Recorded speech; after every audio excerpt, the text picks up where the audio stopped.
নমস্কার বন্ধুরা, সবাই কেমন আছো? আশা করি সবাই খুব ভালো আছো। ইচ্ছে টানা নতুন একটি ব্লগে সবাইকে স্বাগত। তো বেরিয়ে পড়েছি কোথাও যাওয়ার উদ্দেশ্যে। তো গোটা ব্লগটা দেখতে থাকো, তারপরে বলছি কোথায় যাচ্ছি। তো এখন আমরা ট্রেনে উঠে পড়েছি। ট্রেনে উঠে পড়ে বসে আছি, আর ছেলে জেদ করছে ঝালমুড়ি খাওয়ার জন্য। তো ওর বাবা সেটাই হয়তো নিচ্ছে। তারপরে এই যে আমি আর ছেলে একটু শুয়ে শুয়ে ট্রেনের মধ্যে কি করব, কিছু তো কাজ নাই। তো যাই হোক, তাই একটু খেলছিলাম। তারপরে সকালবেলা যথারীতি আমরা হাওড়া পৌঁছে গেলাম। ট্রেন থেকে নেমে পড়েছি। আর একটা ট্রেন আছে, ওই ট্রেনে আমরা উঠবো। তো আমাদের ওটারও টিকিট কাটা আছে, তাই আমরা বসে আছি যে কখন ট্রেন আসে। তারপরে দেখি ট্রেন একদম লেট হয়ে গেছে, ডিলে হয়ে গেছে। কখন আসবে তার কোনো ঠিক ঠিকানা ছিল না। আর সকালবেলা বসে আছি, আর ছেলে চিপস খাচ্ছে বসে বসে। আর ভাবছি যে আজকেই এটা হতে হলো, আমাদের সাথে এটা হতে হলো। যাই হোক, এই দেখো বন্ধুরা, সামনে দিক কি যাচ্ছে, বন্দে ভারত যাচ্ছে।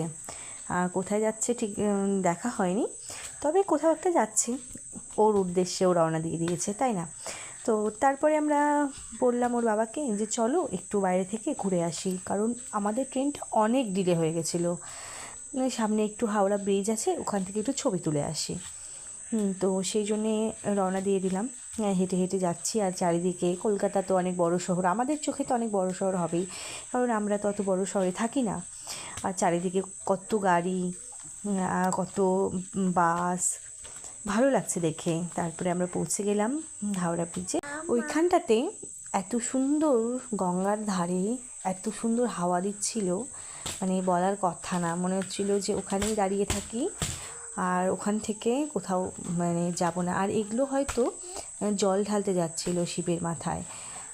কোথায় যাচ্ছিল তা তো জানি না, তবে সামনে দিয়ে হেঁটে যাচ্ছিল।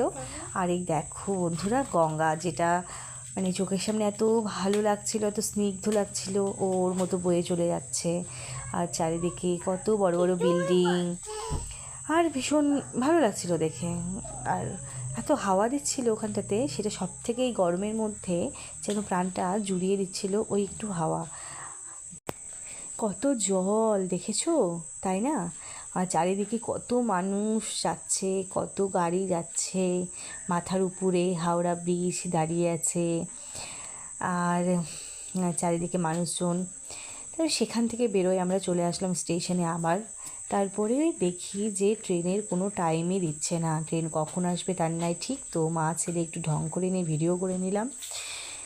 বেশ, দেখো পৌঁছে গেছি আমরা। কোথায় আসছি এবার চলো বলি। আমরা দীঘায় আসলাম। আর এই দেখো দীঘার জগন্নাথ মন্দির, যেটা স্টেশন থেকে দেখা যাচ্ছিল, কারণ স্টেশনের খুব কাছেই জগন্নাথ মন্দির। তো চলো, পরে দেখা হচ্ছে নতুন একটা ব্লগের সাথে।